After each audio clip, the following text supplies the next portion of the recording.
Hello, everyone. Welcome back to the June 2nd Call of Duty DFS slate. If you guys can't tell already, my voice is pretty gone. My throat hurts. I've been sick past couple days, so bear with me for that. And because of that, I'm going to keep this video really, really, really short. I'm not going to go nearly as in depth as I typically do. But I just wanted to do a little bit more than a tweet, just see if I can try to get a little bit of information out. I just try to get some info to go with the picks, not just giving out the picks and then hopefully they get it right or anything. I'd like to give at least some info on them, so at least my thought process behind it really. The first series up is LA Thieves Minnesota. I think it's pretty hard to get away from Minnesota here. They looked incredibly strong, especially in the respawn game modes. Throughout all of the major three, after they made the roster swap, they've been looking much stronger. They beat LA Thieves 3-0 here in this major three qualifiers. It's really hard to kind of go anywhere other than LA or than Minnesota here. I do think there is some worry that LA Thieves do have some experienced veterans on the roster, and I think the overall play, for, at least now that we're going to LAN, we're going to the in-person environment with the stage, with the crowd, all that stuff. I don't think these Minnesota boys have, they're not brand new to the stage, so it's not going to affect them a lot. But I think there is a certain element that brings almost a boost to somebody like LA Thieves when they have four storied names who can play on the big stage for a long time that we know of. So I do think it hurts Minnesota a little bit, but I like them so much anyway that it's not going to deter me really. I've not checked the prices on these games. Minnesota minus 240. That honestly seems a little bit wide to me, but I'm not going to go anywhere else really with this one. I just think Minnesota much better. They looked much stronger. LA wildly inconsistent. I'll just go with Minnesota here. Next up, Atlanta, Toronto. This one's pretty interesting. This is one where I'd normally like to talk. I should have talked about LA Thieves, Minnesota map picks. LA Thieves typically ban Bocage, so nothing to talk about there really, I don't think. Atlanta, Toronto. This one does have Bocage possibilities. I think people are not as scared of phases Bocage as maybe they once were. So I definitely see a possibility of Toronto keeping that in the map pool. We look at the major three qualifiers. We see FaZe did drop a couple series to Minnesota and Optic. They did drop two maps of Bocage here. Toronto are 2-0 on Bocage. So I do think it is a possibility that we do see that map come out. I don't think FaZe are going to be scared of going to it.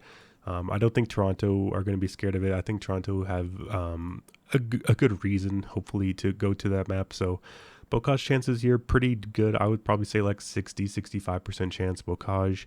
In terms of what side I'm leaning here, sorry, I'm honestly not sure. I kind of instinctively lean towards Toronto, but I'm going to have to look and see what the price is here. We see, Atlanta minus 220.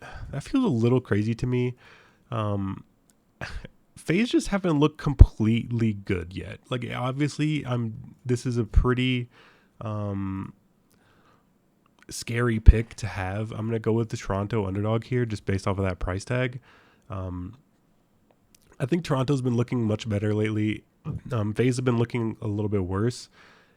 This is going to be a pick where I'm going to go Toronto. I'm not going to love it. I'm not going to feel great about it.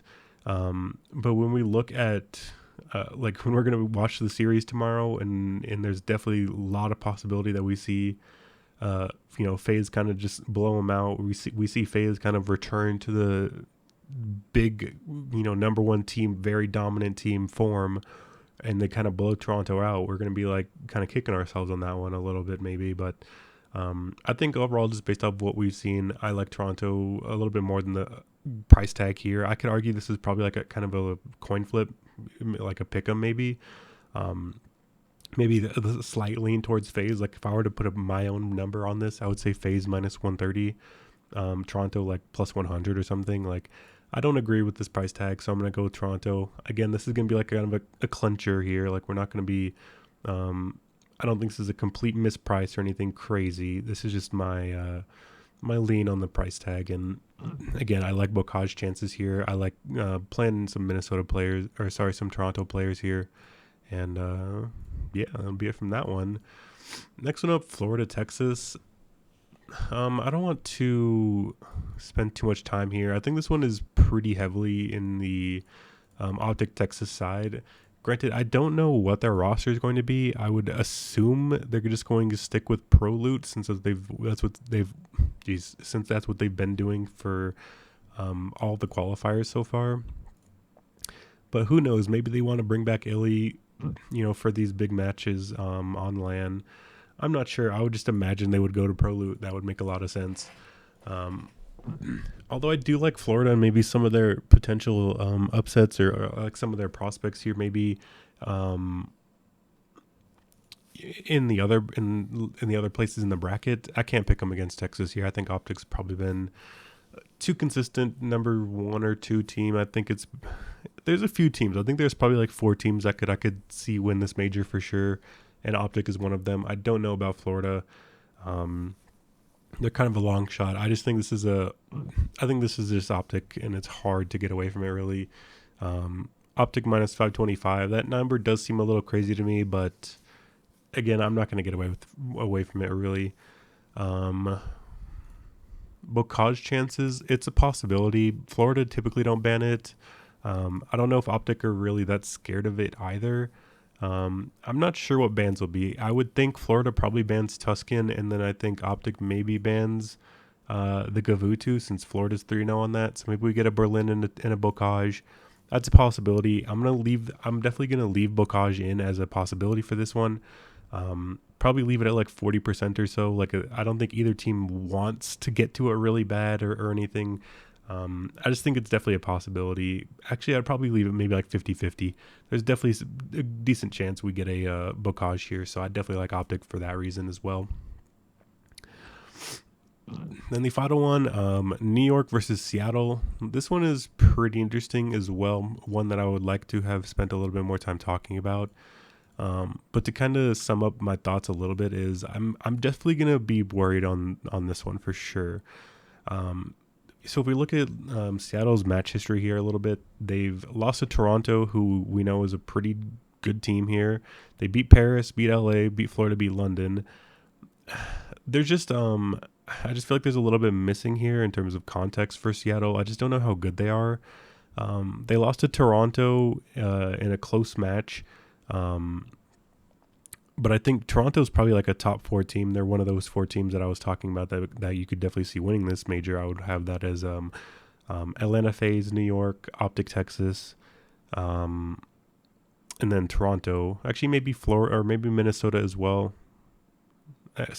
Maybe 5 of those. I don't know. It's a pretty wide open event. I don't think any team is really standing out too far above the rest. So in one aspect, that's pretty fun and exciting. But so if I think Toronto's like a pretty high flying competing level team, and Seattle is definitely close to winning that, then maybe you would think that Seattle's close to them as well. They did beat everyone else below them. Like I think London, Florida, LA, and Paris are all on a tier below, below those top 5. So if Seattle's consistently beating these lower teams and they had a close match with the upper teams, maybe they are an upper team themselves. New York didn't necessarily look like world beaters here. They lost to FaZe. They lost to Toronto as well in the 2-3 fashion. They beat Optic, and then they beat Paris and Boston. So it's pretty similar story on the other side here for New York. I feel like they beat the lower teams. I guess outside of Optic. Optic is a pretty nice win there. But they lost to FaZe. They lost to Toronto. So it definitely feels like a pretty close series. Bocage watch, I'm not sure. I think both teams will want to get to the Bocage. I would definitely put this as, again, pretty high chances, probably like 70% or so. Seattle's 3-0 on it. They want to get to it. We know that for sure. New York, they haven't been playing it a ton lately, but I think people have been banning it away from them. I still think they're fine and want to go to that map. In terms of bans, Seattle probably just take out the Gavutu. New York, I'm not sure what they would ban. I guess it kind of would make sense for them to ban the Bocage. But it's not sure. I guess I'd probably lower the odds about 40% here for Bocage chance because it would make a little bit of sense for New York to ban Bocage, but I think it's definitely a possibility in this series that we see it.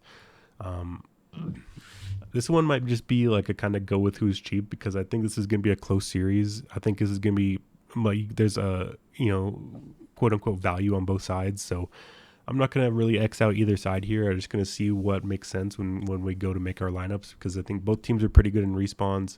Slight edge would definitely be towards Seattle in terms of the records and stuff, but we know New York has like a little bit different edge on them. So this is going to be a close series. I'm excited for this one. I like both of these teams actually. So in terms of giving like a pick right here, my slight lean definitely is just kind of towards the New York side, but again, I'm not Xing out either of these sides.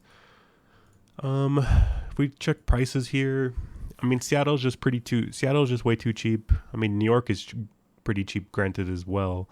Like Hydra at 8-4, Sib and Predator in the 8s. Like you could argue you could play like all three of these, probably not together, of course, but all three of those are definitely viable. Just comes down to what you want. I think you could argue it comes down to your lineup style. Like if you have two spots left and you want to go Sib and Pred, that makes sense. If you just need a one-off, Hydra would make sense, that kind of thing. We can look at the rest of them. So we know Scrappy's not playing. So Attach, Dashi, Insight, Shotzi, Priesta, Proloot, Havoc, Cammy, Scump. So I mean, I think these are all definitely viable plays. Probably would just have to X out Standy, Kleenex, Advance here. These numbers are just too low in my opinion to justify getting to. So I'm just going to go ahead and X these guys out for my player pool at least, and maybe I'll just throw like New York and Seattle in here and then see how these look. So probably just going to have to get rid of Mac and Crim 6 again. These numbers are just a little too low for me. Kismet, his numbers are pretty low and he is super expensive for some reason here. So he's probably going to be an X out for me. You could maybe keep Paul's numbers in here, but there's not a reason to for me. So this is probably going to be what my player pool is. Like if I'm just going to sum up what I'm doing tomorrow in a screenshot, this is what it would be. Honestly, what my lineup building would come down to from here is I would prioritize these last three series in a different directions. I do think there's much more chance of Bocage happening in here. I think LA Thieves ban Bocage pretty quickly, or often enough. So that's the way I'm looking at it. I'm gonna mix and match some Toronto, some Optic Texas, and then I'm honestly not sure with New York Seattle. I think I might end up just going to Seattle. That might be one where I have to give a tweet out, or maybe I'll just play both sides a little bit. I'm not sure. I'm pretty undecided on New York, Seattle. I don't know where people will go, but again, I think that's probably going to be how I look at it. The upside from all these players is pretty crazy between like Sib, Hydra, and Pred. So I'd probably just leave them all in the player pool, but I think it's going to be Toronto are going to be like my cheap boys. I'm going to pair them up with Optic as like my kind of spend up, and then my in between is going to be either New York or Seattle. I can't see LA Thieves or Minnesota making the player pool. You can maybe argue Havoc because he is cheap and his numbers are decent at 7K. But again, I think there's a very, very low chance of Bocage in this series. A pretty decent chance of Bocage coming in, at least hopefully like two or three of these series in the back end. So that'll be my outlook. And I'm just going to leave my player pool kind of as is here. And then pretty much what I do from this point is I take these names, I kind of compare them to how they're priced here and go from there. So you can see Attach, Sib, and Dashi kind of stand out from the rest. We could see that these are all like pretty affordable players. So if you want to get all of them in, how be it. I'm just going to remove Minnesota here, I think, actually, just to get a different look. Sib, Pred, Dashi, like maybe that's what you want to do is just, slam these boys in. and go from there. I don't know. There's definitely possibilities, but I'm just gonna call it from there. My voice is kind of going on me, so um, but yeah, I mean that kind of narrows it down. I definitely think it's what I'm doing is Toronto, Texas, and then probably just mix and match the New York, Seattle, maybe get in a little bit of Minnesota, but I'm not going to be too heavy on it. I just might have like a one-off here from Minnesota, and maybe one of the Minnesota boys have a good day. Uh, but that'll be it for me. That's going to be how I'm looking at these. So, yeah, that'll be it for me today. Hopefully, I'll be back tomorrow. Granted, hoping my voice lets me. And we'll be back again for day 2 action. I do think there's going to be some exciting matches tomorrow. I think there's going to be a good amount of open teams, or, open matches for these teams to win. So I think it's going to be a pretty exciting event overall. So that'll be it for me today, and I'll see you guys tomorrow.